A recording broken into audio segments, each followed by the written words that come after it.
আমার প্রাণপ্রিয় শিক্ষার্থীবৃন্দ, তোমাদেরকে জাতীয় বিশ্ববিদ্যালয় পরিচালিত অনলাইন ক্লাসে স্বাগত জানাচ্ছি। করোনাকালীন দুর্যোগে জাতীয় বিশ্ববিদ্যালয় যে উদ্যোগ নিয়েছে সেই উদ্যোগকে আমরা সমর্থন করি এবং এতে আমি সংশ্লিষ্ট হতে পারে আনন্দিত বোধ করছি।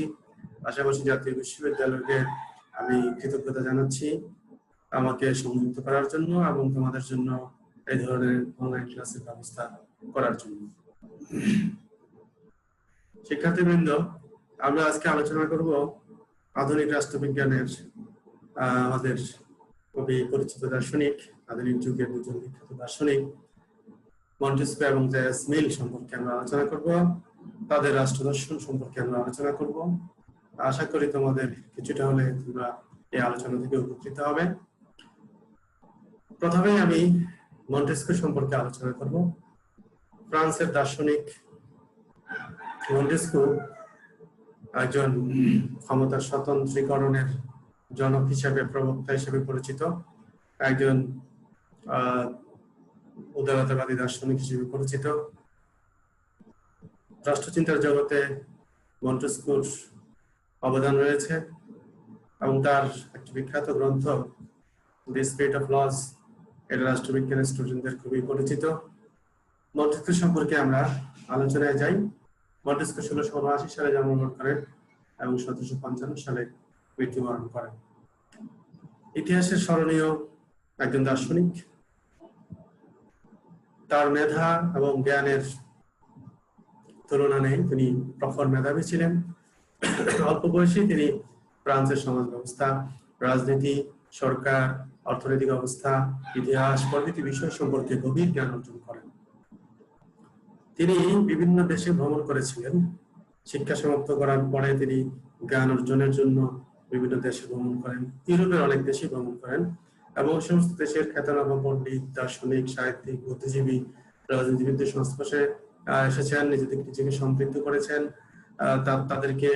তাদের সাথে চলাফেরা করে তাদের চিন্তা চেতনার সাথে পরিচিত হয়ে নিজের চিন্তা চেতনাকে শানিত করেছেন।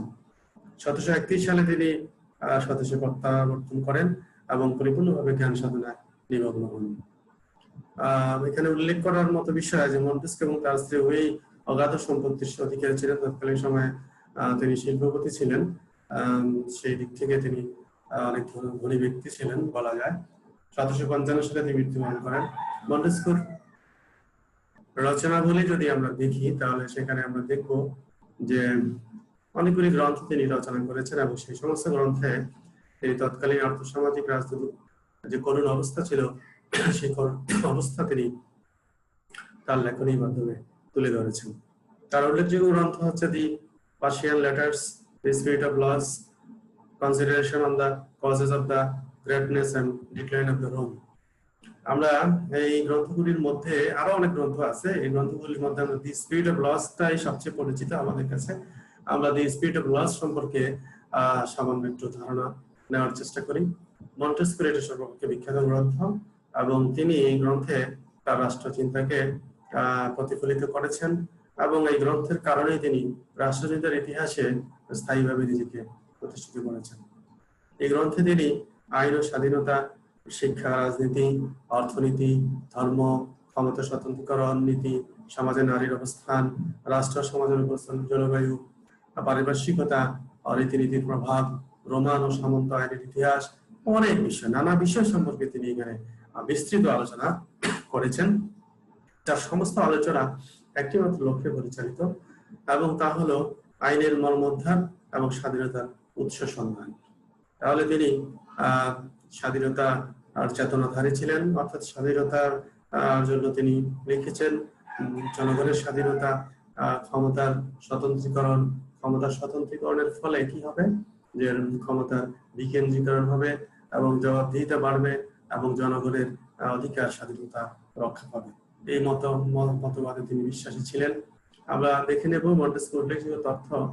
রাষ্ট্র চিন্তার জগতে তিনি যে সমস্ত তথ্য দিয়েছেন, মতবাদ দিয়েছেন, এর মধ্যে সরকারের শ্রেণী বিভাগ, ক্ষমতা স্বতন্ত্রীকরণ নীতি, আইন তথ্য, স্বাধীনতা তথ্য, এগুলি গুরুত্বপূর্ণ। তবে আমরা সবকিছু আলোচনা হয়তো করতে পারবো না আমরা, যেহেতু দুইজন দার্শনিকের কথা এখানে আলোচনা করব।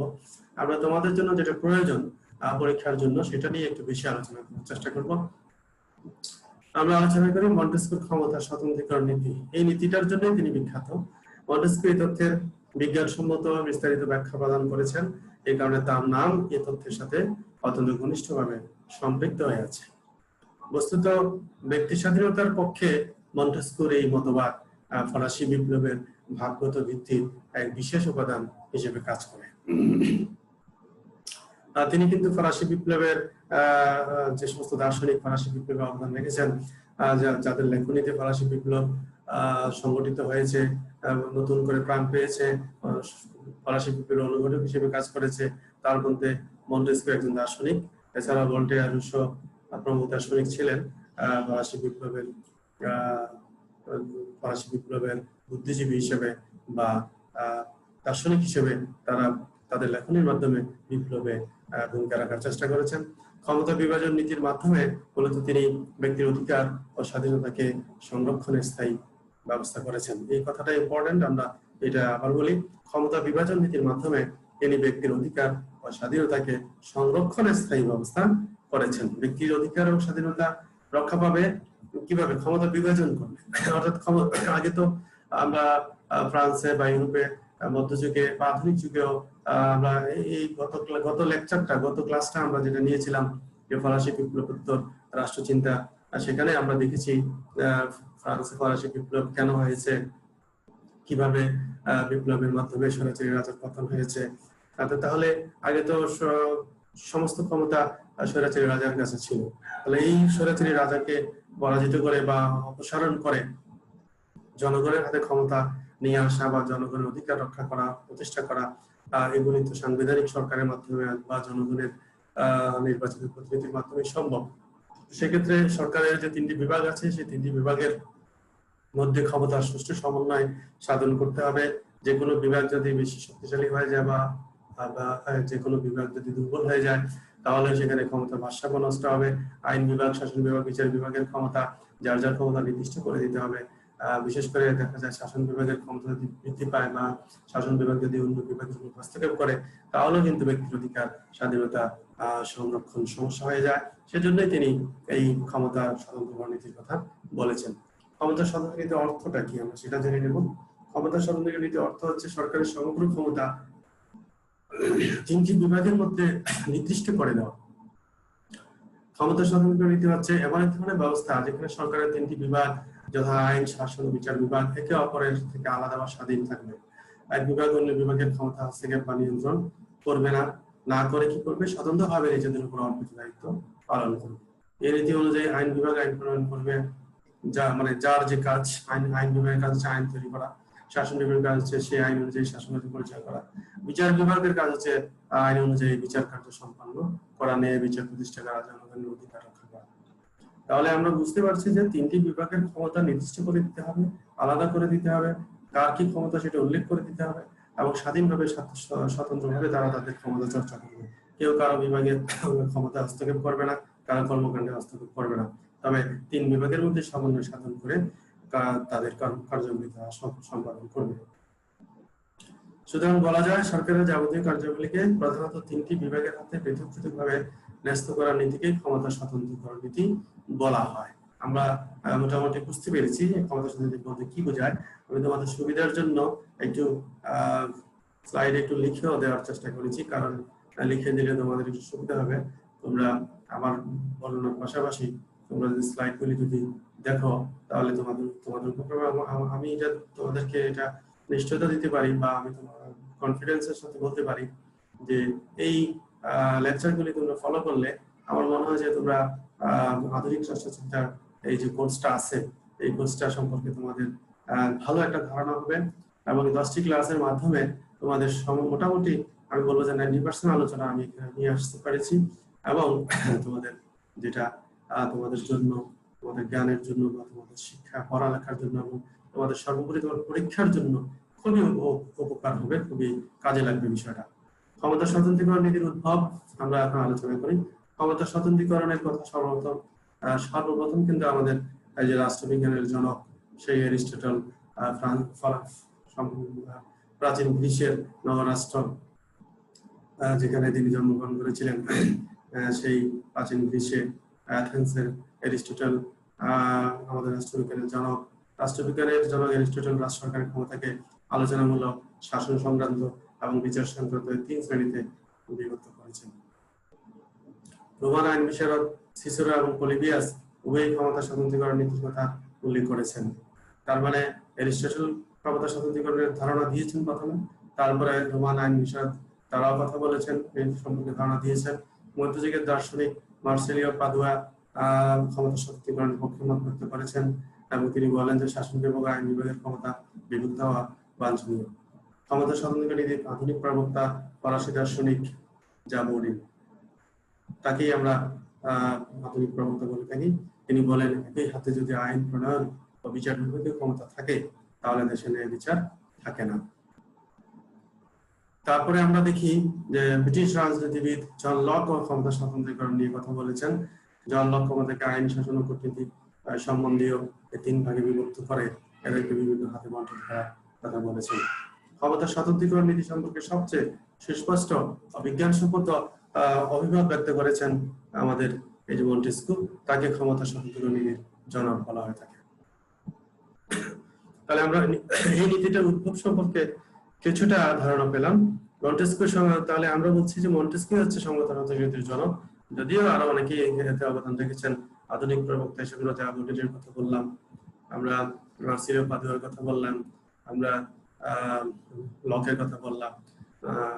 সব দার্শনিকই ক্ষমতা স্বতন্ত্রীকরণ নীতিকে বিকশিত করার জন্য চেষ্টা করেছেন। মন্টেস্কু বলেন, আইন, শাসন ও বিচার সংক্রান্ত ক্ষমতা একই ব্যক্তি বা একদল শাসকের হাতে ন্যস্ত হলে স্বাধীনতা থাকতে পারে না। আবার আইন বিভাগ ও শাসন বিভাগের ক্ষমতা থেকে বিচার বিভাগের ক্ষমতা পৃথক না হলে সেখানে স্বাধীনতা থাকতে পারে না। এই হচ্ছে মন্টেস্কুর অভিমত। এই কারণে মন্টেস্কু বলেন, the 3 powers that must be separated, exercised by different individuals in such a way as to act as checks and balances against one another. এখানে ক্ষমতা স্বতন্ত্রীকরণ নীতির পাশাপাশি তিনি কিন্তু আরেকটা বিষয় উল্লেখ করেছেন, সেটা হচ্ছে এই 3 বিভাগের মধ্যে একটা ভারসাম্য থাকবে। চেক এন্ড ব্যালেন্স বলতে নিয়ন্ত্রণ ও ভারসাম্য একটা বিষয় আছে সেখানে, এবং 3 বিভাগের সাথে সমন্বয় সাধন করে ভারসাম্য বজায় রেখে কাজ করবে। পরবর্তী ব্রিটিশ সংবিধান বিশেষজ্ঞ ব্ল্যাকস্টোন মন্টেস্কুর ন্যায় ক্ষমতা স্বতন্ত্রীকরণের দিকে সমর্থন করেন। আমরা মোটামুটি ধারণা পেলাম ক্ষমতা স্বতন্ত্রীকরণের উদ্ভব সম্পর্কে। এখন আমরা মন্টেস্কুর ক্ষমতা স্বতন্ত্রীকরণ নীতির বৈশিষ্ট্যটা আলোচনা করব। মন্টেস্কু যে নীতি বলেছেন, অর্থাৎ ক্ষমতা স্বতন্ত্রীকরণ সম্পর্কে তিনি যে কথা বলেছেন, সেই বৈশিষ্ট্য আমরা প্রথমে 1 নম্বর যদি বলি, এটা হচ্ছে ব্যক্তি স্বাধীনতা নিশ্চিতকরণের কথা তিনি বলেছেন। অর্থাৎ ক্ষমতা স্বতন্ত্রীকরণ হলে ব্যক্তি স্বাধীনতা নিশ্চিত হবে। পৃথকীকরণের কথা যেটা বলেছেন সেটা হচ্ছে সরকারের 3টা বিভাগকে পৃথক করার কথা বলেছেন। পৃথক করলে স্বতন্ত্রভাবে তারা তাদের ক্ষমতা চর্চা করবে।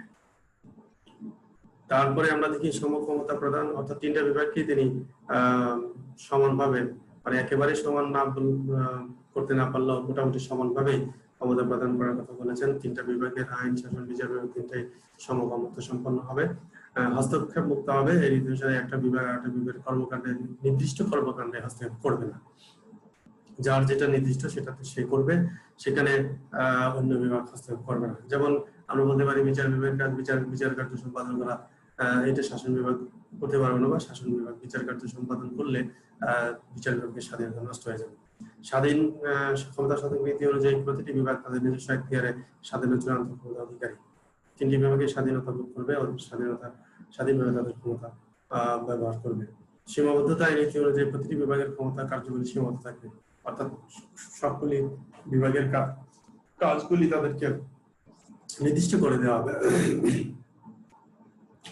আইনের বাস্তবায়ন, মন্টেস্কুর মধ্যে ক্ষমতা স্বাধীন নীতির পূর্বশর্ত আছে আইনের বাস্তবায়ন। মূলত সরকারের 3 বিভাগের স্বাধীনতা নিশ্চিতকরণের জন্য মন্টেস্কু আইন প্রণয়ন ও বাস্তবায়নের মতামত দিয়েছেন। সেভাবে আইন তৈরি করতে হবে, আইনের বাস্তবায়ন করতে হবে, এবং সেভাবে ক্ষমতা স্বতন্ত্রীকরণ রক্ষা করতে হবে। নিয়ন্ত্রণ ও ভারসাম্য নীতির কথা বলছেন, আমরা আলোচনা করেছিলাম নিয়ন্ত্রণ ভারসাম্য। মন্টেস্কুর এই যে বৈশিষ্ট্যগুলি আমরা আলোচনা করলাম, সেখানে এই বৈশিষ্ট্যগুলি প্রধান, আরো অনেক বৈশিষ্ট্য আমরা বলতে পারি। মন্টেস্কু মনে করেন প্রতিটি বিভাগের ক্ষমতা অন্য একাধিক সংস্থার ক্ষমতা দ্বারা নিয়ন্ত্রিত না হলে একটি সংস্থার অতিরিক্ত ক্ষমতার কারণে ব্যক্তি স্বাধীনতা রক্ষার পরিবর্তে তার স্বাধীনতার প্রতি হুমকি সৃষ্টি করবে।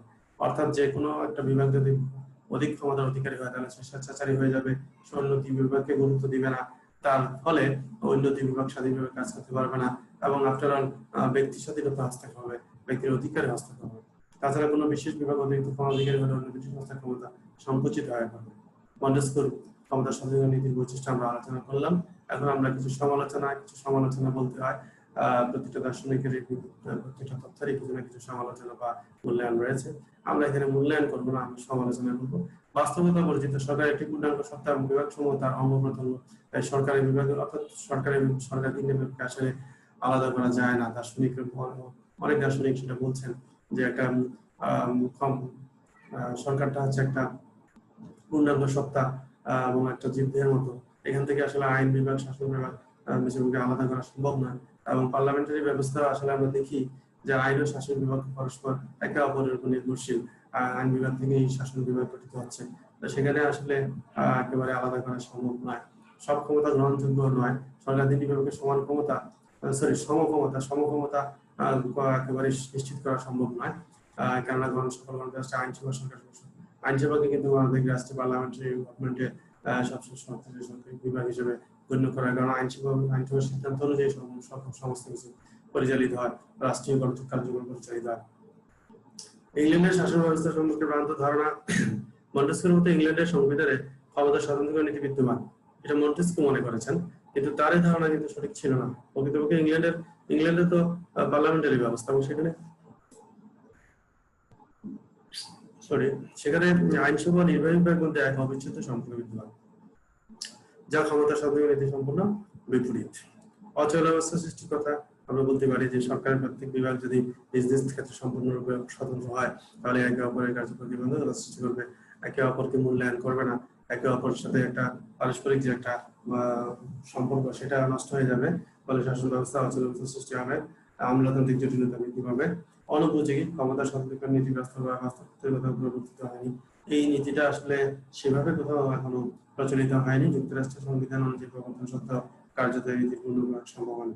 যুক্তরাষ্ট্রে যদিও আমরা দেখি যে যুক্তরাষ্ট্রে অনেকটাই তিনটা বিভাগ আলাদা এবং সেখানে প্রেসিডেন্ট গভর্নমেন্ট এবং প্রেসিডেন্ট আইনসভার কাছে জবাবদিহি বা আইনসভার সদস্য থেকে শাসন বিভাগ গঠন করা হয় না, শাসন আলাদা। প্রেসিডেন্টও জনগণের নির্বাচিত হয়ে আসেন। প্রেসিডেন্ট আইনসভার কাছে আসলে প্রত্যক্ষভাবে আইনসভার সাথে সংশ্লিষ্ট নয়। আইনসভা তার কোনো বাণীও দেওয়া বা আইনসভার সাথে তিনি অংশগ্রহণ করেন না। তো সেক্ষেত্রে আমরা বলতে পারি যে ক্ষমতা স্বাতন্ত্র্য নীতির বাস্তবায়নটা আমেরিকাতে দেখা যায়, তারপরেও পূর্ণাঙ্গ ভাবে যে ক্ষমতা নীতি সেখানে বাস্তবায়ন হয়েছে সেটা বলা যায় না।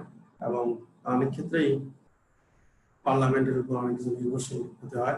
আবার আমেরিকা তো প্রেসিডেন্ট ইচ্ছা করলেই যে কোনো নীতি বাস্তবায়ন করতে পারেন না এবং প্রেসিডেন্টের অনেক নীতি আইনসভা অনুমোদন নাও করতে পারে বা আইনসভা অনুমোদন না করলে যদি বাস্তবায়ন করা তার পক্ষে অসম্ভব হয়ে পড়ে। মোটামুটি মন্টেস্কু সম্পর্কে আমরা আলোচনা করলাম এবং মন্টেস্কুর যে নীতিটা সবচেয়ে বেশি গুরুত্বপূর্ণ তোমাদের জন্য পরীক্ষার জন্য সেটা হচ্ছে মন্টেস্কুর ক্ষমতা স্বাতন্ত্র্য নীতি, সেটা আমরা আলোচনা করব। এখন আমরা চলে আসবো আরেকজন বিখ্যাত দার্শনিক জন স্টুয়ার্ট মিল। উনি মূলত ইংরেজ দার্শনিক এবং মিল কে আমরা ব্যক্তি স্বাতন্ত্র্যবাদী হিসেবে আমরা জানি, ব্যক্তি স্বাতন্ত্র্যবাদের জনক হিসেবেও আমরা জানি। এবং জেমস মিল বা জন স্টুয়ার্ট মিল, জেমস মিলের সন্তান বা ছেলে। জেমস মিল হচ্ছে তার বাবা, জেমস মিলের ছেলে জন স্টুয়ার্ট মিল। দুজনেই কিন্তু দার্শনিকবিদ এবং এর মধ্যে বাবার চেয়ে ছেলে বেশি বিখ্যাত আমরা বলতে পারি। জন স্টুয়ার্ট মিলের কিছু তথ্য আছে যেগুলি রাষ্ট্রবিজ্ঞানে খুবই জনপ্রিয় এবং আমরা জেমস মিল সম্পর্কে আজকে আলোচনা করব, তার ব্যক্তি স্বাধীনতাবাদ বা তার অন্যান্য মতবাদ সম্পর্কে আলোচনা করব। জেমস মিলের জন্ম পরিচয় আমরা একটু জেনে নিব। জেমস মিল ইংল্যান্ডের এক অভিজাত পরিবারে 1806 সালে জন্মগ্রহণ করেন। তার পিতাও ছিলেন বিখ্যাত দার্শনিক জেমস মিল এবং জেমস মিল ছিলেন বেন্থামের অভাব শিষ্য ঘনিষ্ঠ বন্ধু। তারপরে জেমস মিল এবং বেন্থামের মধ্যে একটা সম্পর্ক ছিল, তারা ঘনিষ্ঠ বন্ধু ছিলেন এবং তারা কিন্তু উভয়ই উপযোগবাদী দার্শনিক ছিলেন, জেমস মিল এবং জেরেমি বেন্থাম। এবং এই বাবা এবং বেন্থামের যে আদর্শ, উপযোগবাদী আদর্শ, সেটা ছেলের উপর অর্থাৎ জেমস মিলের উপর অনেকটা প্রভাব বিস্তার করেছে। বাল্যকাল থেকে মিল তার পিতা বেন্থামের উপযোগবাদী আদর্শ প্রভাবিত ছিলেন। অন্যদিকে জেমস মিল অসাধারণ প্রতিভার অধিকারী ছিলেন। মাত্র 3 বছর বয়সেই তিনি গ্রিক ভাষা শিখতে শুরু করেন এবং 3 থেকে 8 বছর বয়সে গ্রিক ও ল্যাটিন ভাষা আয়ত্ত করেছেন। এছাড়াও তিনি উভয় ভাষায় লিখিত একাধিক গ্রন্থ পাঠ করেছেন। কত বছর বয়সে? মাত্র 8 বছর বয়সে। আমাদের হয়তো 6-7 বছরে আমরা প্রাইমারি স্কুলে যাই, কিন্তু দেখা যাচ্ছে জেমস মিল এতটাই মেধাবী ছিলেন, এত প্রতিভার অধিকারী ছিলেন, তিনি 8 বছর বয়সের মধ্যেই গ্রিক ও ল্যাটিন ভাষা আয়ত্ত করেছেন এবং সেই সব ভাষায় লিখিত একাধিক গ্রন্থ তিনি পড়ে ফেলেছেন বা গ্রন্থ সম্বন্ধে তার জানা হয়ে গেছে। 12 বছর বয়সে তিনি গণিত, অর্থনীতি, ইতিহাস, ইংরেজি, তর্কশাস্ত্র, মনোবিজ্ঞান, আইন বিষয়ে পারদর্শী হয়েছেন। অসম্ভব ব্যাপার, অসম্ভব মেধাবী। 12 বছর বয়সে তিনি এত কিছু পাণ্ডিত্য, এত কিছু বিষয়ের পাণ্ডিত্য অর্জন করেছেন, যেটা আসলে অকল্পনীয়। 15 বছর বয়সে তিনি উচ্চশিক্ষা গ্রহণের জন্য ফ্রান্সে গমন করেন। আরো বেশি জ্ঞান অর্জনের জন্য তিনি 15 বছর বয়সে ফ্রান্সে গমন। তারপরে জ্ঞানের কোনো শেষ নাই, জ্ঞান অর্জনের কোনো শেষ নাই। সেখানে তিনি রসায়ন, জীববিদ্যা, দর্শনের জ্ঞান অর্জন করেন। ফ্রান্সে তিনি কাব্য সুন্দরীর এক নতুন জগতের সন্ধান পেলেন। তার মানে সেখানে তার দৃষ্টিভঙ্গিটা একটু পরিবর্তন হয়েছে এবং ফ্রান্সের যে সৌন্দর্য, কাব্য সৌন্দর্য এবং পাশাপাশি বিজ্ঞান চর্চা, সবকিছু তিনি চালিয়ে যান। এবং অত্যন্ত মেধাবী যে ছিলেন, এটা তো আমরা এখানে বুঝতেই পারছি কতটা মেধাবী তিনি ছিলেন। মিল আজীবন জ্ঞানের সাধনা করেছেন, আজীবন। তার জ্ঞান সাধনার লক্ষ্য ছিল যে নিজের আত্মতৃপ্তি, বৌদ্ধিক তৃপ্তি, মানে জ্ঞানের তৃপ্তি, জ্ঞান অর্জনের জন্য, জ্ঞান সাধনা করার জন্য তিনি আসলে এই পরিশ্রমটা করেছেন, জ্ঞান সাধনা করেছেন। মুক্তি, আত্মার মুক্তির জন্য, বিবেকের মুক্তির জন্য, তিনি তৃপ্তির জন্য, বৌদ্ধিক তৃপ্তির জন্য তিনি জ্ঞান সাধনা করেছেন। 1822 সালে ইস্ট ইন্ডিয়া কোম্পানিতে তিনি যোগদান করেন। ইস্ট ইন্ডিয়া কোম্পানির সম্পর্কে আমরা জানি, আমরা খুবই পরিচিত, আমাদের দ্বিতীয় উপমহাদেশের মানুষ। ইস্ট ইন্ডিয়া কোম্পানি একসময় আমাদেরকে শাসন করেছে, একসময় বলতে প্রায় 100 বছর শাসন করেছে আমাদেরকে, 1757 থেকে 1857 পর্যন্ত। এবং একটা ব্রিটিশ কোম্পানি আমাদেরকে এই উপমহাদেশ শাসন করেছে, বিশাল ব্যাপার, বিশাল লজ্জারও ব্যাপার আমাদের জন্য। 1856 সালে কোম্পানির বিলুপ্তির পর তিনি অবসর গ্রহণ করেন। তার মানে তিনি ইস্ট ইন্ডিয়া কোম্পানিতে সারা জীবন চাকরি করেছেন এবং কোম্পানির বিলুপ্তির সাথে তিনি চাকরি থেকে অবসর বা তার চাকরিও শেষ হয়ে যায় এবং তিনি আর চাকরি করেননি। তারপর তিনি রাজনীতিতে জড়িত হন। 1865 সালে তিনি হাউস অফ কমন্সের সদস্য নির্বাচিত হন। হাউস অফ কমন্স অর্থাৎ ব্রিটিশ পার্লামেন্টের নিম্ন কক্ষ। 1867 সালে পার্লামেন্টের সংস্কার আইন পাশে উল্লেখযোগ্য ভূমিকা তিনি পালন করেন। তিনি প্রথম নারীদের ভোটাধিকারের পক্ষে পার্লামেন্টে প্রস্তাব পাশ করেন। এখানে একটা ঘটনা উল্লেখ করার মতো, তিনি যখন নির্বাচনে প্রার্থী হন, তিনি তখন কোনো প্রচার করেননি, কোনো টাকা পয়সা খরচ করেননি। তিনি বিশ্বাস করতেন যে জনগণ যদি আমাকে যোগ্য মনে করে, তাহলে জনগণ আমাকে এমনিতে ভোট দিবে, আমার প্রচারের কোনো প্রয়োজন নাই, অর্থ খরচের কোনো প্রয়োজন নাই। এবং বাস্তবতা হচ্ছে জনগণ তাকে ভোট দিয়েছিল, কিন্তু দ্বিতীয়বার তিনি নির্বাচিত হয়ে আসতে পারেননি।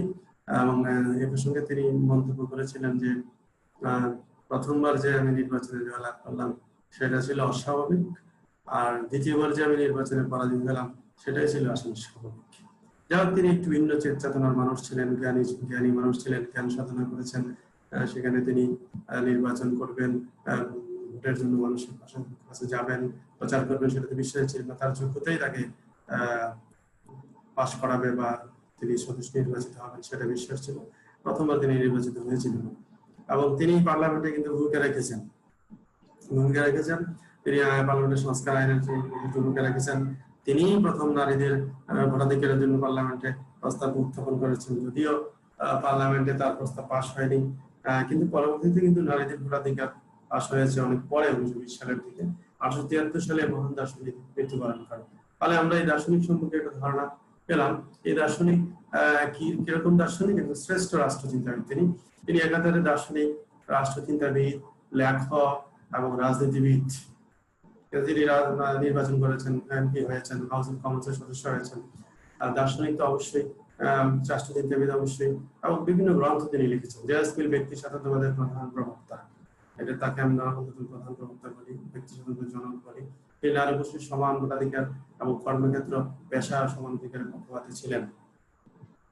মিল বেন্থামের উপযোগবাদকে সংশোধন করে এটিকে সুসংগত ও গ্রহণযোগ্য করে দিলেন। তাহলে মিলের অবদান কিন্তু রাষ্ট্রবিজ্ঞানে অনেক, রাষ্ট্রচিন্তার ক্ষেত্রে অনেক অবদান তিনি রেখেছেন। মিল অসাধারণ প্রতিভার অধিকারী ছিলেন আমরা জানি, এবং তিনি বিভিন্ন বিষয়ে পাণ্ডিত্য অর্জন করেছিলেন।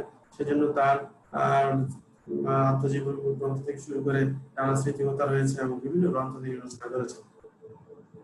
এর মধ্যে উল্লেখযোগ্য গ্রন্থ আমরা বলতে পারি যে political economy, systems of logic, the subjection of women, on liberty, representative government of utilitarianism উল্লেখযোগ্য। এই হচ্ছে তার গ্রন্থের মধ্যে কয়েকটি গ্রন্থের কথা আমরা বললাম, কিন্তু আমরা একটি গ্রন্থ সম্পর্কে একটু আলোচনা করবো, সেটি হচ্ছে অন লিবার্টি। 1859 সালে তিনি এটি প্রণয়ন করেছিলেন এবং অন লিবার্টি হচ্ছে তার রচনাবলীর মধ্যে সর্বশ্রেষ্ঠ রচনা। অন লিবার্টি গ্রন্থে তিনি ব্যক্তি স্বাধীনতা, সরকারের প্রকৃতি সম্পর্কে তার ধারণা ব্যক্ত করেছেন। নিজেকে তিনি স্বাধীনতার বলিষ্ঠ প্রবক্তা হিসেবে প্রতিষ্ঠিত করেছেন। এই গ্রন্থের প্রধান বক্তব্য হলো শিল্প সমাজের নাগরিকদের স্বাধীনতা কিভাবে সংকটের মধ্যে পড়ে এবং কি উপায়ে তার স্বাধীনতা পূর্ণাঙ্গ রূপে সংরক্ষিত করা যায়। এটা হচ্ছে এই গ্রন্থের মূল বক্তব্য।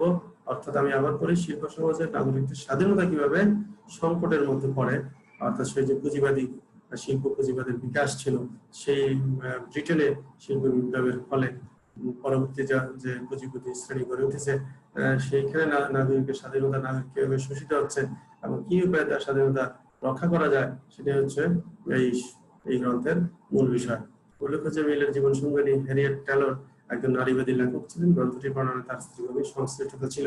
অর্থাৎ এখানে এই কথাটা এই জন্য উল্লেখ করলাম যে তার জীবন সঙ্গিনী হ্যারিয়েট টেলরও কিন্তু একজন দার্শনিক, একজন নারীবাদী লেখক। তিনিও অনেক গ্রন্থ রচনা করেছেন এবং তার অবদান রয়েছে জেএস মিলের কে অনুপ্রেরণা দিতে, জেএস মিলের রচনাবলীতে সাহস যোগাতে, উৎসাহ যোগাতে তিনি যথেষ্ট ভূমিকা রেখেছেন। মিলের উল্লেখযোগ্য মতবাদগুলির মধ্যে হচ্ছে একটি হচ্ছে উপযোগবাদ, আরেকটি হচ্ছে ব্যক্তি স্বাতন্ত্র্যবাদ, আরেকটি হচ্ছে স্বাধীনতার তথ্য, আরেকটি হচ্ছে গণতন্ত্র। আরো মতবাদ আছে, তবে আমরা চারটা মতবাদকেই গুরুত্বপূর্ণ মনে করি: উপযোগবাদ, ব্যক্তি স্বাতন্ত্র্যবাদ, স্বাধীনতা তথ্য এবং গণতন্ত্র। মিল সবচেয়ে বেশি পরিচিত কিন্তু ব্যক্তি স্বাতন্ত্র্যবাদ নীতির কারণে। জেএস মিল সম্পর্কে আমরা যদি আমরা আমাদের পরীক্ষায় আসলে জেএস মিলের ব্যক্তি স্বাতন্ত্র্যবাদ বিষয়টা বেশি আসে। ব্যক্তি স্বাতন্ত্র্যবাদী হিসেবে জেএস মিলের অবদান ভূমিকা আলোচনা করো, বা এই যে একটা বিখ্যাত উক্তি আছে, over himself over his own body and mind, the individual is sovereign. এই যে উক্তিটা, এইটাই প্রশ্ন আকারে চলে আসে অনেক ক্ষেত্রে। তাহলে আমরা বলছি মিল ব্যক্তি স্বাতন্ত্র্যবাদের অন্যতম প্রধান প্রবক্তা।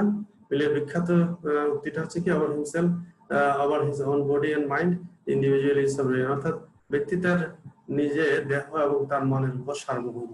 ব্যক্তি তার দেহ মনের উপরে সার্বভৌম, অর্থাৎ ব্যক্তি তার দেহ এবং মনটাকে সে নিয়ন্ত্রণ করবে। সে এটার উপর তার পূর্ণ অধিকার রয়েছে, সার্বভৌম ক্ষমতার অধিকার দেহ এবং মনের। তার মানে কি? তার মানে হচ্ছে ব্যক্তি স্বাধীন মুক্ত চিন্তা করার, মতামত প্রকাশ করার, তার চিন্তার স্বাধীনতা, বিবেকের স্বাধীনতা, তার অধিকার, তার প্রতিভা, তার ব্যক্তিত্ব সবকিছু প্রকাশের, উপস্থাপনের অধিকার, স্বাধীনতা তার রয়েছে। এই অবধি থেকে মিলের মতাদর্শের পরিচয় পাওয়া যায়। অর্থাৎ মিল যে কতটা ব্যক্তি স্বাতন্ত্র্যবাদী ছিলেন, মিল যে কতটা ব্যক্তির স্বাধীনতা নিয়ে চিন্তা করেছেন, এই উক্তির মাধ্যমে সেটা প্রমাণিত হয়। মিলের পূর্বে বেন্থাম ও জেমস মিল ব্যক্তিত্ববাদ সম্পর্কে আলোচনা করেছেন, তবে এই তথ্যের পরিপূর্ণ সার্বিক ব্যাখ্যা দিয়েছেন কিন্তু জেএস মিল নিজে। মিল তার রচিত গ্রন্থ অন লিবার্টি এবং রিপ্রেজেন্টেটিভ গভর্নমেন্টের মধ্যে ব্যক্তি স্বাতন্ত্র্যবাদের সপক্ষে যেসব অকাট্য যুক্তি প্রদর্শন করেছেন, তার জন্য তাকে ব্যক্তি স্বাতন্ত্র্যবাদের মূল দার্শনিক বলা হয়ে থাকে। এটা গ্রন্থের মধ্যে তিনি ব্যক্তি স্বাতন্ত্র্যবাদের কথা জোর দিয়ে বলেছেন। একটা হচ্ছে অন লিবার্টি, একটা হচ্ছে রিপ্রেজেন্টেটিভ গভর্নমেন্ট। ব্যক্তি স্বাতন্ত্র্যবাদের বিশ্লেষণে যদি আমরা আসি, তাহলে সেখানে আমরা দেখব যে মিল ব্যক্তি স্বাতন্ত্র্যকে শুধু ব্যক্তি জীবনের পর্যায়ে বিচার করেন, সামাজিক ও রাষ্ট্রীয় জীবনের পর্যায়ে ব্যক্তি স্বাতন্ত্র্যের বিশ্লেষণ করেছেন এবং তিনি প্রমাণ করেছেন যে শুধু ব্যক্তির নয়, সমাজের ও রাষ্ট্রের অগ্রগতিও ব্যক্তির স্বাধীনতা ও মৌলিকত্বের উপর নির্ভরশীল। অর্থাৎ ব্যক্তিকে যদি স্বাধীনতা দেওয়া হয় বা ব্যক্তির স্বাতন্ত্র্য ব্যক্তিকে যদি ব্যক্তির স্বাতন্ত্র বিকাশের সুযোগ দেওয়া হয়, তাহলে সমাজ ও রাষ্ট্রের অগ্রগতি হবে। অর্থাৎ সমাজ ও রাষ্ট্রের অগ্রগতি কিন্তু ব্যক্তির স্বাধীনতা মৌলিক নির্ভরশীল। এটা হচ্ছে মিলের কথা, এবং আমরাও এটা বিশ্বাস করি, সবাই বিশ্বাস করেন, জীবনতান্ত্রিক চেতনা অধিকারী যারা সবাই বিশ্বাস করেন যে ব্যক্তির স্বাধীনতা আগে, ব্যক্তির অধিকার আগে রক্ষা করতে, ব্যক্তির মৌলিক অধিকার করতে রাষ্ট্রের দায়িত্ব সেটা। এবং ব্যক্তিকে যদি রাষ্ট্র সেভাবে গড়ে তুলতে পারে, তাহলে রাষ্ট্রটাও একটা ভালো, একটা সুন্দর রাষ্ট্র হবে, একটা সমৃদ্ধশালী আদর্শ রাষ্ট্র হবে। মিলের মধ্যে ব্যক্তির স্বাধীনতা তিনটি মৌলিক স্বাধীনতার সমন্বয়ে গঠিত। একটি হচ্ছে চিন্তার স্বাধীনতা, মত প্রকাশের স্বাধীনতা এবং আচরণ বা কর্মের স্বাধীনতা। তাকে চিন্তার স্বাধীনতা দিতে হবে, সে তার যে চিন্তা চেতনা মতামত সেগুলি নির্ভয়ে নিঃসংকোচে সে প্রকাশ করবে, সে তুলে ধরবে, সেটা এক্সপ্রেশনটা তার প্রকাশ করবে। মত প্রকাশের যে স্বাধীনতা সেটা সে করবে। মত প্রকাশের বলতে মত প্রকাশের ক্ষেত্রে তো রাজনৈতিক কথাবার্তা বা সামাজিক নীতি নৈতিকতার কথা আসতে পারে, অর্থনৈতিক কথা সবকিছু আসতে পারে।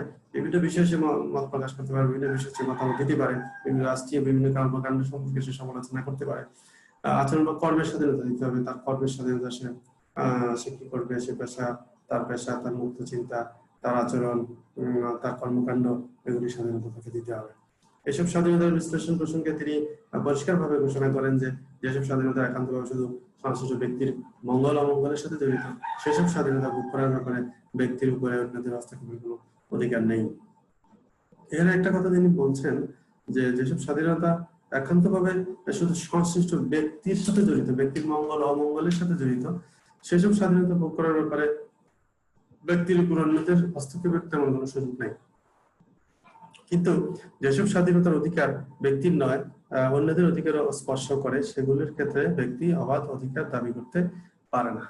তাহলে স্বাধীনতার মধ্যে তিনি আবার একটু ব্যাখ্যা করেছেন যেসব স্বাধীনতা ব্যক্তির নিজের মঙ্গল করবে, ব্যক্তির নিজের একান্ত নিজের বিষয়, যে সেই যে বিষয়গুলি ব্যক্তি পালন করতে গেলে অন্যের কোনো ক্ষতি হবে না, সেটা সেখানে সরকারের হস্তক্ষেপ করার কোনো সুযোগ নেই।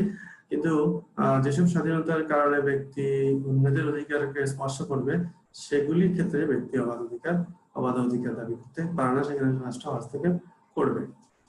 এখানে জেরেমি বেন্থমের সাথে জেস মিলের পার্থক্যটা আমরা জেরেমি বেন্থম পড়েছিলাম গত ক্লাস। অন লিবার্টির মধ্যে মিল দ্ব্যর্থহীন ভাষায় ব্যক্তি চরিত্র বিকাশের জন্য পূর্ণ স্বাধীনতার প্রয়োজনের কথা বলেন। তাহলে ব্যক্তির পূর্ণ স্বাধীনতার কথা তিনি বলেছেন। তিনি বলেন মানব চরিত্রের সম্প্রসারণ ও বিকাশের যে অসংখ্য এমনকি পরস্পর বিরোধী পথ রয়েছে, তার সবই উন্মুক্ত রাখতে হবে। প্রসঙ্গত উল্লেখ্য যে মিল যে সময় ব্যক্তি স্বাধীনতার প্রতি পূর্ণ আস্থা জ্ঞাপন করেন, তখন সমাজ ও রাষ্ট্র প্রবল চাপে ব্যক্তির স্বাধীনতা বিপন্ন হয়ে পড়েছিল। অর্থাৎ ব্যক্তি স্বাধীনতা তখন বিপন্ন, ব্যক্তি অধিকার তখন বিপন্ন, ব্যক্তি পুঁজিবাদের কাছে, শিল্পপতিদের কাছে, রাষ্ট্রের আইন কানুনের কাছে বাধাগ্রস্ত, বন্দী হয়ে পড়েছিল। সেই অবস্থায় মিল তার রাষ্ট্র দর্শন আলোচনা করেন। মিল রাষ্ট্রকে শুধু একটি স্বাভাবিক প্রতিষ্ঠান মনে করেন না, বরঞ্চ তিনি একথা বিশ্বাস করেন যে কেবলমাত্র রাষ্ট্রীয় ব্যক্তি পরিপূর্ণ সুখ ভোগ করতে হবে, অর্থাৎ রাষ্ট্রকে সে দায়িত্ব পালন করতে হবে। রাষ্ট্র হবে কল্যাণমূলক রাষ্ট্র, রাষ্ট্র হবে ব্যক্তি স্বাধীনতার পক্ষের রাষ্ট্র, ব্যক্তির স্বাধীনতা নিশ্চিত করবে রাষ্ট্র। তার মধ্যে ব্যক্তির সুখ বিধান রাষ্ট্রের প্রধান দায়িত্ব। রাষ্ট্রের কাজই হচ্ছে ব্যক্তির সুখ বিধান করা। ব্যক্তির সুখ বিধান বলতে ব্যক্তির অধিকার প্রতিষ্ঠা করা, ব্যক্তিকে স্বাধীনভাবে তার কার্যাবলী করার অধিকার দেওয়া। রাষ্ট্রের প্রধান কাজ ব্যক্তির স্বাধীনতা সংরক্ষণ। ব্যক্তির একান্ত ব্যাপারে রাষ্ট্র যত কম হস্তক্ষেপ করবে ততই মঙ্গল।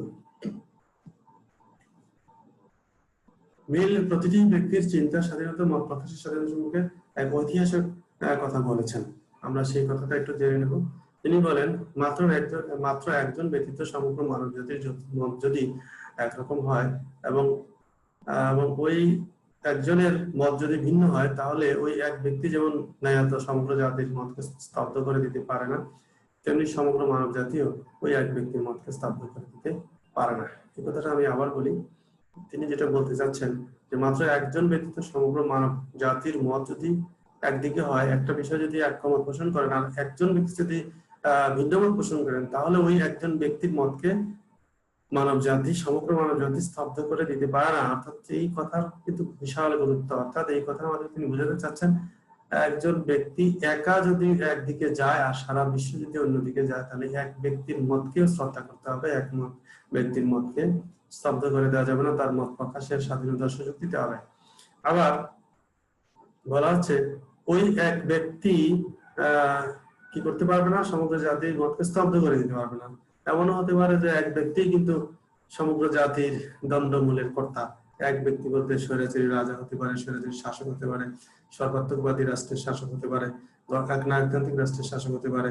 তাহলে সেক্ষেত্রে দেখা সামরিক তন্ত্রের শাসক হতে পারে, সামরিক বাহিনী ক্ষমতা দখল করে যে ধরনের চালু করে, সামরিক তন্ত্র চালু করে স্বৈরাচার সরকার হিসেবে আবির্ভূত হয়। সেক্ষেত্রে দেখা যায় এক ব্যক্তি সবকিছু নিয়ন্ত্রণ করে, এক ব্যক্তির কথাই সব চলে। এই ক্ষেত্রে তিনি বলছেন যে এক ব্যক্তি যদি পরাক্রমশালী হয়, সে কিন্তু সমগ্র জাতির মতকে স্তব্ধ করে দিতে পারে না। সমগ্র জাতি যেভাবে এক ব্যক্তির মতকে স্তব্ধ করে দিতে পারে না, আবার এক ব্যক্তিও নিরঙ্কুশ ক্ষমতার অধিকারী হয়ে সমগ্র জাতির মতকে স্তব্ধ করে দিতে পারে না। মিল তার এই যুক্তি সমর্থনে যেসব যুক্তি প্রদান করেন সেগুলি হলো যথার্থ সত্য হতে বঞ্চিত হওয়ার সম্ভাবনা।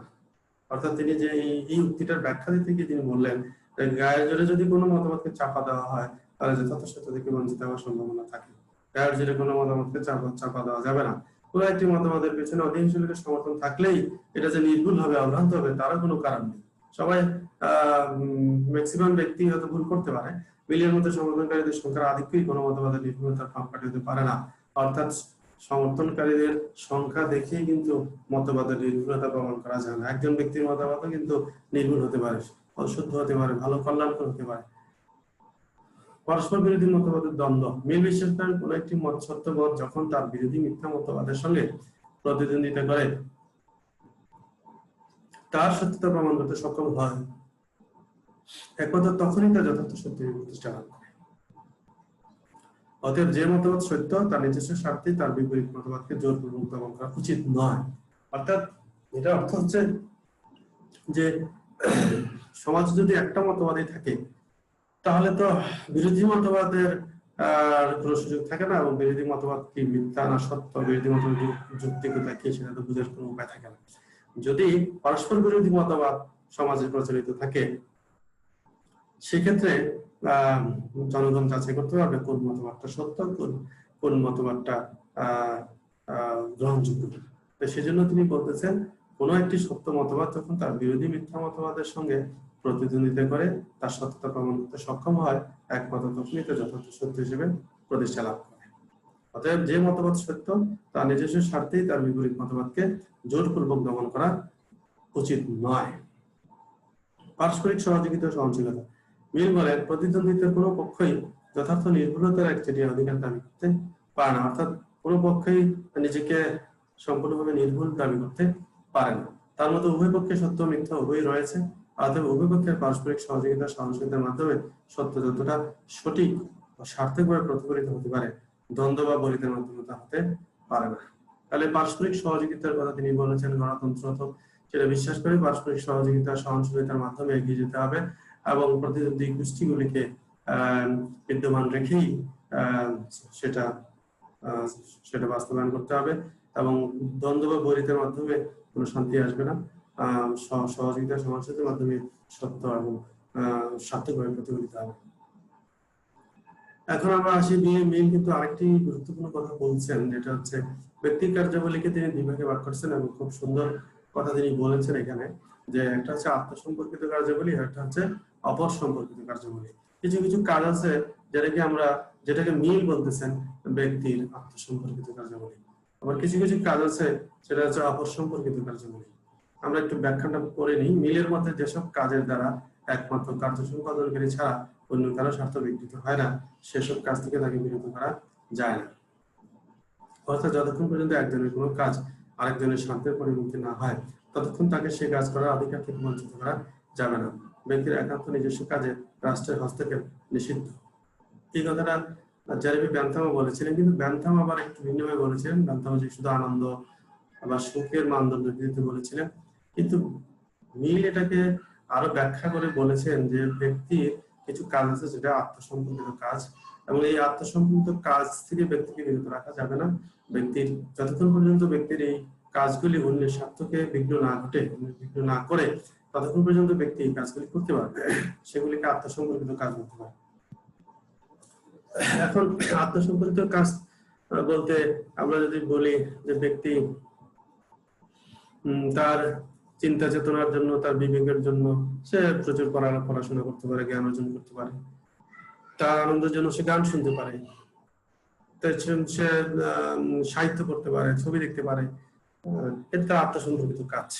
তার অবসর সময় কাটানোর জন্য সে ভ্রমণ করতে পারে, খেলাধুলা করতে, অনেক কিছু করতে পারে, যেটা তার ব্যক্তিগত কাজ এবং এই কাজে অন্য কারো ক্ষতি হয় না এবং সেই কাজগুলি সে করতে পারবে, তাকে বঞ্চিত করা যাবে না এবং রাষ্ট্র সেখানে রাষ্ট্র করতে পারবে এবং রাষ্ট্র সেখানে বাধা দিতে পারবে না।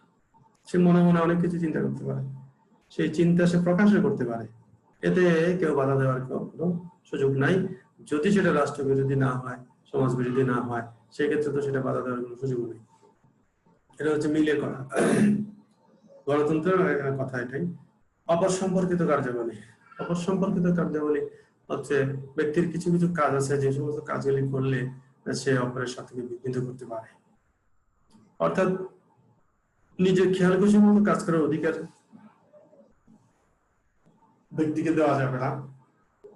যদি তার কোনো কাজ অন্যদের স্বার্থের পরিপন্থী হয় তাহলে অন্যরা তাকে সেই কাজ করা থেকে বাধা প্রদান করতে পারবে, এমনকি প্রয়োজনে তার বল প্রয়োগ করতে হবে। তাহলে এই সমাজের শান্তি শৃঙ্খলা রক্ষার জন্য, আইন কানুন রক্ষার জন্য এবং স্বেচ্ছাচারী যাতে না হয় ব্যক্তি, সেজন্য তিনি এই কথা বলেছেন। অর্থাৎ ব্যক্তি তো আত্মসম্পৃক্ত কাজ করতে পারবে, কিন্তু কিছু কিছু কাজ আছে যে কাজগুলি করলে অপরের স্বাধীনতা হস্তক্ষেপ হয়, সেই কাজগুলো তো সে করতে পারে না এবং করলে তাকে বাধা প্রয়োগ করা যাবে, বল প্রয়োগ করা যাবে, ব্যক্তি অন্যরা তাকে বাধা দিতে পারবে। যেমন আমি তো নিজের মনের ইচ্ছার জন্য, মনের আনন্দের জন্য গান শুনতে পারি, কিন্তু গান শোনাটা যদি আমার চারপাশের অনেকের স্বার্থকে বিঘ্নিত করে, অনেককে যদি বিরক্ত করে, সেই সাউন্ড হাই ভলিউম সাউন্ড দিয়ে যদি আমি মিউজিক শুনি, সেই মিউজিক তো অন্যদের ক্ষতি করতে পারে, সেটা স্বেচ্ছাচারিত হয়ে যায়। যে এখানে একটা কথা লক্ষণীয় যে আত্মসম্পর্কিত কাজ কোনো কোনো ক্ষেত্রে আবার অবসম্পর্কিত হয়ে যাচ্ছে। অর্থাৎ আমি লো সাউন্ড দিয়ে মিউজিক শুনতে পারি বা আমার গান শোনার ইচ্ছা হচ্ছে, আমি গান শুনবো, কিন্তু সেটা যদি আরো আশেপাশে 10 জনকে শুনে গান শুনি তাহলে সেটা অপসম্পর্কিত হয়ে গেল এবং সেখানে অপরের স্বার্থে আঘাত লাগলো, অপরের স্বাধীনতা ক্ষুণ্ণ হলো, অন্যদের কাজকর্মে বাধা সৃষ্টি হলো, সেক্ষেত্রে এটা অপসম্পর্কিত কাজ হয়ে গেল এবং সেখানে বল প্রয়োগ করা যাবে, সেখানে তাকে বাধা দেওয়া যাবে। একটা উদাহরণ দিলাম, এরকম আরো অনেক কাজ করতে পারে। মানুষ যেহেতু সমাজ থেকে বিচ্ছিন্ন কোনো জীব নয়, সমাজের মধ্যে তাকে বাস করতে হয়, কাজে সামাজিক শৃঙ্খলার খাতিরে এরূপ বাধাধারের প্রয়োজন রয়েছে। বস্তুত অর্থাৎ মানুষ সামাজিক জীব, মানুষ তো সবাইকে নিয়ে থাকতে হবে, সবাইকে নিয়ে থাকতে হবে, সবার সমস্যা দেখতে হবে। বস্তুত মীর যে ব্যক্তি স্বাধীনতা প্রচার করেছেন তার মূল কথা হলো এই যে কোনো ব্যক্তির চিন্তা, মতামত বা আধিক আচরণ যতক্ষণ সমাজের অন্য লোকের স্বার্থের পরিপন্থী না হয় ততক্ষণ তো অবাধে কাজ করার অধিকার রয়েছে, যতক্ষণ অন্য লোকের স্বার্থের পরিপন্থী হবে না ততক্ষণ সে কাজ করতে পারবে। কিন্তু যদি তার সমাজের অন্যদের স্বার্থের প্রতিকূল হয় তাহলে কোনো ব্যক্তি সে অবাধ অধিকার দাবি করতে পারে না। সোজা কথা, মিলের কথা আমরা স্পষ্ট বুঝতে পেরেছি, নিশ্চয়ই আমার ছাত্রছাত্রীরা সেটা বুঝতে পেরেছ। আত্মসম্পর্কিত কাজ, অপসম্পর্কিত কাজগুলি সম্পর্কে আমরা আলোচনা করলাম। মিল মনে প্রাণে ব্যক্তির সাথে শ্রদ্ধাশীল ছিলেন এবং তাই বলেই কোথাও মানুষের মাঝে লাঞ্ছিত হলে তার প্রতিবাদী কণ্ঠ সোচ্চার হয়ে উঠত।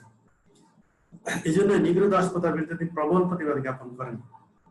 তিনি বলেন, বিধাতার আইনে দাসপ্রথার স্বীকৃতি থাকলে মানব সমাজের প্রথম কাজ হবে এর বিধা থেকে প্রতিহত করা। তার মানে কত বড় কথা তিনি বলেছেন, এখানে মূল্যবান কথা বলেছেন যে বিধাতার আইনে যদি দাসপ্রথা থাকে, দাসপ্রথা বিধাতা স্বীকৃতি দেয়, তাহলে ওই বিধাতার কি দরকার নেই। মানুষের জন্য, মানুষের ব্যক্তি স্বাধীনতার জন্য তিনি কত মূল্যবান কথা বলেছেন, কত শক্তিশালী কথা বলেছেন, এই উক্তি থেকে আমরা বুঝতে পেরেছি। তার মানে আমরা বলতে পারি বিধাতার আইনে দাসপ্রথার স্বীকৃতি নেই, এটা আমরা বিশ্বাস করি। কোনো ধর্মের কোনো বিধাতাই কিন্তু, কোনো ধর্মগ্রন্থে কিন্তু দাসপ্রথার স্বীকৃতি দেয়নি বা মানুষের ছোট বড় উঁচু নিচু ভেদাভেদ করেনি। তো সেখানে নিগ্রো দাসপ্রথার কেন থাকবে এবং এই নিগ্রো দাসপ্রথার বিরুদ্ধে তিনি প্রবল প্রতিবাদ করেছেন। এই যে কথাটা বলেছেন এটা চিরস্মরণীয় কথা। বিধাতার আইনের রাষ্ট্রতা স্বীকৃতি থাকলে মানব সমাজের প্রধান কাজ হবে এরূপ বিধাতাকে প্রতিহত করা। বলিষ্ঠ উচ্চারণ। আমরা জেস মিল সম্পর্কে আলোচনা করলাম, ব্যক্তি স্বাধীনতা বার্তা আলোচনা করলাম। এখন আসলে সমালোচনা যাচ্ছি, সমালোচনা কিছু রয়েছে, যেমন ব্যক্তি স্বাতন্ত্র মৌলিক বিষয় বা প্রতিভা নয়। এখানে আসলে তিনি যেটা বলতে চাচ্ছেন যে আসলে শুধু ব্যক্তি স্বাধীনতা ব্যক্তি স্বাতন্ত্র্যকে সবসময় মৌলিক প্রতিভা বলে গণ্য করা যাবে না, কিন্তু যে কোনো ব্যক্তি স্বাতন্ত্র্যকে মৌলিক প্রতিভা বলে গণ্য করা যায় না। কারণ অনেক সময় দেখা যায় যে মানুষের ব্যক্তি স্বাতন্ত্র্য তার খামখেয়ালি বা পাগলামি ছাড়া আর কিছুই নয়। অনেক ক্ষেত্রে ব্যক্তি স্বাধীনতা খামখেয়ালিতে পরিণত হতে পারে, পাগলামিতে পরিণত হতে পারে, সেটা তিনি উল্লেখ করেছেন। সেই কারণে ব্যক্তি স্বাতন্ত্র্য মৌলিক বিষয় বা প্রতিভা এটা শুধু বলা যায় না, অর্থাৎ ব্যক্তির যোগ্যতারও বিষয় আছে, তার শিক্ষা, তার সংস্কৃতি, তার পরিবেশ সবকিছু মিলিয়েই সেটাতে দেখতে হবে। চারিত্রিক বৈচিত্র্যের উপর অধিক গুরুত্ব আরোপ। মিল ব্যক্তির গুণগত উৎকর্ষের চেয়ে তার চারিত্রিক বৈচিত্র্যের উপর অধিক গুরুত্ব আরোপ করেছেন। কিন্তু উন্নত মানের সামাজিক বা রাজনৈতিক জীবন গড়ে তোলার জন্য মানুষের চারিত্রিক বৈচিত্র্য অপেক্ষা তার গুণের উৎকর্ষতার বেশি প্রয়োজন। অর্থাৎ এখানে যে বিষয়টা তিনি বলতে যাচ্ছেন যে তিনি বলতেন যে চারিত্রিক বৈচিত্র্যের উপর বেশি গুরুত্ব দিয়েছেন, কিন্তু চারিত্রিক বৈচিত্র্য ছাড়াও যে একটা তার যে একটা গুণগত উৎকর্ষতার দরকার আছে সেটা তিনি খেয়াল করেনি বা সেটাকে তিনি গুরুত্ব দেননি। তাহলে কি বলা হচ্ছে, মিল ব্যক্তি গুণগত উৎকর্ষের চেয়ে তার চারিত্রিক বৈচিত্র্যের উপর অধিক গুরুত্ব আরোপ করেছেন, কিন্তু উন্নত মানের সামাজিক বা রাজনৈতিক জীবন গড়ে তোলার জন্য মানুষের চারিত্রিক বৈচিত্র্য অপেক্ষা তার গুণের উৎকর্ষতারই বেশি প্রয়োজন। অর্থাৎ মানুষকে নানামুখী প্রতিভার অধিকারী হতে হবে, সেই গুণটাকে অর্জন করতে হবে, যোগ্যতা অর্জন করতে হবে। শুধু চারিত্রিক বৈচিত্র্য দিয়েই তো আর সমাজ বা রাজনৈতিক ক্ষেত্রে সফলতা লাভ করা যাবে না, নেতৃত্ব দেওয়া যাবে না। এই কথা তিনি তার আলোচনায় একটু এড়িয়ে গেছেন বা কম গুরুত্ব দিয়েছেন, সেটাই এখানে বলা হচ্ছে। ব্যক্তির কার্যাবলীর সীমারেখা টানা যায় না। ব্যক্তির আত্মসংযত কাজ এবং অবসংযত কাজের মধ্যে সূক্ষ্ম সীমারেখা টানা সম্ভব নয়। আত্মহত্যা সম্পূর্ণভাবে ব্যক্তির স্বার্থসম্মত কাজ হলেও তা পরিবারের জন্য ক্ষতিকর। আমরা একটু আগে বলেছিলাম যে আত্মসংযত কাজও কিন্তু অনেক ক্ষেত্রে অপসংযত কাজে পরিণত হয়ে যায়। এইখানে আরেকটা উদাহরণ দিতে পারি, সেটা হচ্ছে যে যেমন আত্মহত্যা। আত্মহত্যা তো ব্যক্তির একান্ত নিজের কাজ, আত্মসম্পর্কিত কাজ। সে আত্মহত্যা করবে, এতে কার কি ক্ষতি হবে বা কে বাধা দিবে? নিজেকে নিজে হত্যা করতেই পারে, কিন্তু বিষয়টা হচ্ছে নিজেকে নিজে হত্যা করলে ব্যক্তি মনে করলো যে আমি শেষ, আমি মরে গেলাম বা আমার অস্তিত্ব শেষ, কিন্তু বিষয়টা তো তেমন না। কারণ একটা ব্যক্তি তো নিঃসঙ্গ ব্যক্তি নয়, কোনো আলাদা কোনো ব্যক্তি নয়। ব্যক্তি তো পরিবারের অংশ, ব্যক্তি সমাজের অংশ, রাষ্ট্রের অংশ। তাহলে একটা ব্যক্তি আত্মহত্যা করলে সেখানে তার দায়ভার পরিবারকে নিতে হয়, তার কষ্ট, তার যে বেদনা সেটা পরিবারকে বহন করতে হয়, বা সমাজকেও অনেক ক্ষেত্রে, রাষ্ট্রকে অনেক ক্ষেত্রে বহন করতে হয়।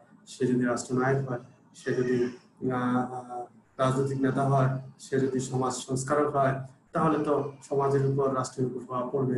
তো সেখানে আত্মহত্যা আত্মসমর্পিত কাজ এবং এটাকে সীমারেখা টানা সম্ভব নয়। এটা একটা মারাত্মক সমালোচনার বিষয়। প্রতিবন্ধকতা দূর করার উপর অনুপস্থিত। মিলের মতে প্রতিবন্ধকতার অনুপস্থিতি স্বাধীনতা, কিন্তু প্রতিবন্ধকতা দূর করা উপায়। অর্থাৎ ব্যক্তির স্বাধীনতা বিকাশের জন্য প্রতিবন্ধকতা দূর করতে রাষ্ট্রই বলেছে, রাষ্ট্র করবে, কিন্তু রাষ্ট্র কিভাবে করবে সেই সম্পর্কে তিনি কোনো ধারণা দেননি। সাধারণ মানুষ সম্পর্কে বিরূপ ধারণা। মিল একদিকে সাধারণ মানুষ সম্পর্কে বিরূপ ধারণা করেছেন, অন্যদিকে ব্যক্তির স্বাধীনতা জয়গান গিয়েছেন, যা পরস্পরবিরোধী বলে মনে হয়। কোনো কোনো ক্ষেত্রে মিল জ্ঞানী ব্যক্তিদের বেশি গুরুত্ব দিয়েছেন, বা পণ্ডিত বা যারা দার্শনিক তাদের গুরুত্ব দিয়েছেন। সাধারণ মানুষকে তিনি অবমূল্যায়ন করেছেন, বা সাধারণ মানুষের ক্ষেত্রে তিনি বলেছেন সাধারণ মানুষের বিচার বুদ্ধি সম্পন্নতা নাই। সেক্ষেত্রে সাধারণ মানুষকে গুরুত্ব দেওয়া, কতটুকু গুরুত্ব দেওয়া যাবে সেই বিষয়ে তিনি সন্দেহ পোষণ করেছেন। অনেক ক্ষেত্রে তিনি এটা বলেছেন। এই হচ্ছে মোটামুটি আজকে আমাদের দুইজন দার্শনিক সম্পর্কে আলোচনা। একজন হচ্ছে মন্টেস্কো, আর একজন হচ্ছে জেএস মিল। তাহলে এখানে সারমর্মে আমি যেটা বলবো, দুইজন দার্শনিক সম্পর্কে তোমরা যদি আলোচনা থেকে উপকৃত হও, সেখানে আমরা বলবো যে দুইজনের দুইটা থিওরি বা দুইটা তত্ত্ব আমি আলোচনা করেছি। একটি হচ্ছে মন্টেস্কোর ক্ষমতা স্বতন্ত্র নীতি, খুবই গুরুত্বপূর্ণ, প্রতিবারই পরীক্ষা আসে এটা। আর হচ্ছে জেএস মিলের ব্যক্তি স্বাতন্ত্র্যবাদ। তাহলে এই দুইটা বিষয়ের উপর পরীক্ষা আসে, এই জন্য আমি দুইটা বিষয়কে হাইলাইটস করেছি এবং আলোচনা করেছি। যথেষ্ট ব্যাখ্যা বিশ্লেষণ দিয়ে বা পয়েন্ট আউট করে কিছু কথা লিখে তোমাদের কাছে এটা উপস্থাপন করার চেষ্টা করেছি, যাতে তোমাদের কাজে লাগে, তোমরা যদি এটা থেকে উপকৃত হও। আশা করি আমি আলোচনা করতে পেরেছি মোটামুটি। তারপরেও যদি কিছু তোমাদের অসম্পূর্ণতা থাকে, তাহলে তোমরা নিশ্চয়ই আরো অনেক বই পুস্তক পড়ে সেই বিষয়ে আরো ধারণা নিবে। আশা করি তোমরা এই জাতীয় বিশ্ববিদ্যালয়ের যে অনলাইন কার্যক্রম, এটাকে সমর্থন করবে, এটার সাথে পাশে থাকবে, এবং জাতীয় বিশ্ববিদ্যালয়ের ক্লাসগুলি তোমরা দেখবে, দেখে তোমাদের পড়ালেখাকে তোমরা চালিয়ে যাবে। আজকে আমি আর তোমাদের কাছ থেকে এখন বিদায় নেব।